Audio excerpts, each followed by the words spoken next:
فأصحاب الميمنة ما أصحاب الميمنة وأصحاب المشأمة ما أصحاب المشأمة والسابقون السابقون.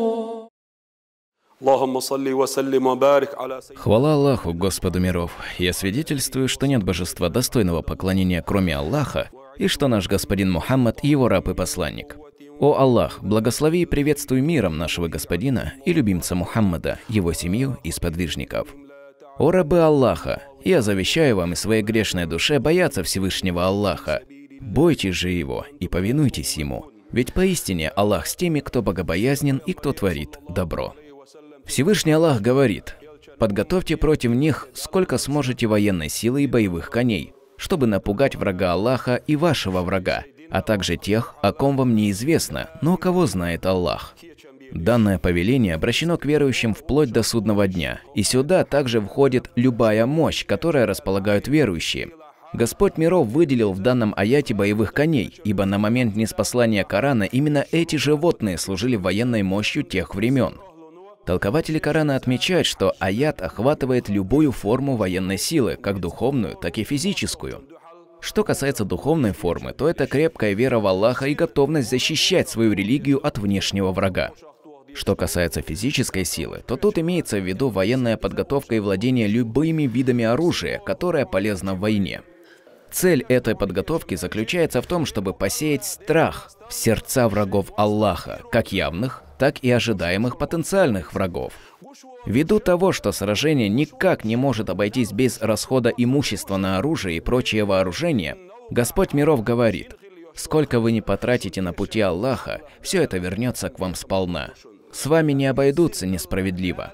Одно из чудес посланника Аллаха, да благословит его Аллах и приветствует, то, что он смог собрать вокруг себя настоящих воинов, которых не пугали ни лютый холод, ни летний зной.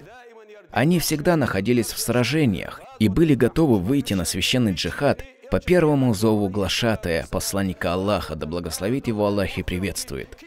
Как сказал наш глава, победа будет за теми, кто обладает наилучшей военной подготовкой. Это и есть повеление самого Господа миров и его посланника. Пусть Всевышний Аллах одарит нас крепкой верой, физической подготовкой и военным оружием. Самое главное правило, которым посланник Аллаха, мир ему и благословение Всевышнего, наставлял своих командиров, это духовный настрой.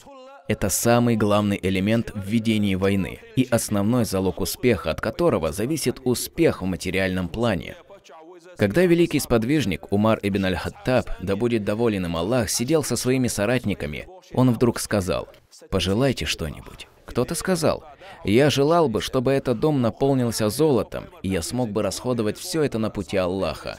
Но Умару не понравилось такое желание. Он опять повторил свои слова, и другой сказал: «Я бы желал, чтобы этот дом наполнился драгоценными жемчугами, и я смог бы раздать все это в качестве милостыни на пути Аллаха».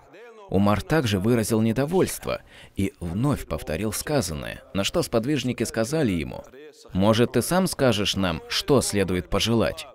Тогда Умар сказал: «Я бы желал, чтобы этот дом был заполнен воинами, подобными Абу Убайде». Абу Убайда – это тот, о ком посланник Аллаха сказал: «Верный хранитель этой общины». Одним из отважных воинов посланника Аллаха, мир ему и благословение Всевышнего, являлся Усман ибн Аффан, да будет доволен им Аллах. Однажды перед походом на сражение в Табуке посланник Аллаха побудил богатых людей расходовать свое имущество на пути Аллаха для участников похода. Тогда Усман ибн Аффан раздал из своего имущества 1000 золотых монет, 300 верблюдов и 50 коней. Посланник Аллаха, мир ему и благословение Всевышнего, сказал: «О Аллах, будь доволен Усманом, ибо я доволен им». Подобный случай произошел и с Умаром ибн аль-Хаттабом. Когда посланник Аллаха побуждал людей раздать свое имущество на пути Аллаха, Умар пришел к нему и израсходовал половину своего имущества. На что посланник Аллаха спросил его, оставил ли он хоть какое-то имущество для своей семьи. Умар ответил, что он оставил для них половину, и пророк сделал за него дуа и похвалил его. Затем явился самый лучший человек этой общины после посланника Аллаха, Абу Бакр ас-Сиддик. Пророк также спросил его: оставил ли он что-то для своей семьи? На что тот ответил: «Я оставил для них Аллаха и его посланника».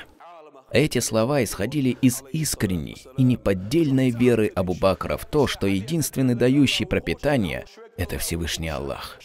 Так он раздал на пути Аллаха все свое имущество, ввиду своей крепкой веры и упования на Господа миров. Одним из таких отважных сподвижников также был Халид ибн Аль-Валид, прозванный «Мечом Аллаха».